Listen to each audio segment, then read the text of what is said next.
আজকে আমার পিছনে কুকুর লেগে যাবে আর কলোনিতে গিয়ে এত বড় বড় সাপ দেখতে পাবো আমি নিজে বুঝতে পারিনি। চলো ঘটনাটা খুলে বলি। তো গাইস আজকে আমার চাচাতো ভাইয়ের বিয়ে, সরি 4 মাসের দাঁত বেরিয়েছে, সেই জন্য রেডি হয়ে গেলাম আর বেরিয়ে পড়লাম রাস্তার মধ্যে। আর সবাই আগে আগে যেছে। আর এই যে আমার ভাইটা ইয়ারে বিয়ে, সরি 4 মাসের দাঁত বেরিয়েছে। আর কি কি নিয়ম করছে কিছু বুঝতে পারছি না। এদিকে দেখছি কলোনির ধারে সাপ বেরিয়ে গেলো একদম বড় পড়া। আর আমি কলোনির ধারে দাঁড়িয়েছিলাম, আমি ভাবলাম আমার ওই জিনিসটা যদি কামড়ে এসে, সেই জন্য বেশি রিস্ক নিলাম না, চলে যাই। আর এখানে কি সব নিয়ম করছে কিছু বুঝতে পারছি না, সেই জন্য মাথায় ঢুকছে না, সেই জন্য সরে গেলাম। আর চলে এলাম একটা বাইক শোরুমে বাইক দেখতে, আমি আর আমার বন্ধু। এই যে আমার বন্ধুরও বন্ধু আমাদের বাইক দেখে লাভ নাই, আমাদের অকাতে বাইরে তুই চল যা, আমিও চলে এসেছি।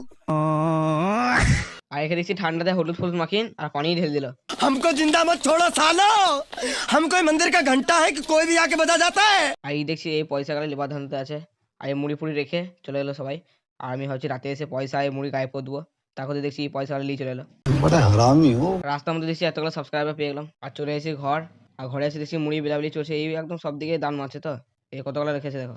তো গাইস বেশি বকে লাভ নাই, নেক্সট ব্লগে দেখা হচ্ছে, দেখো তো বাই।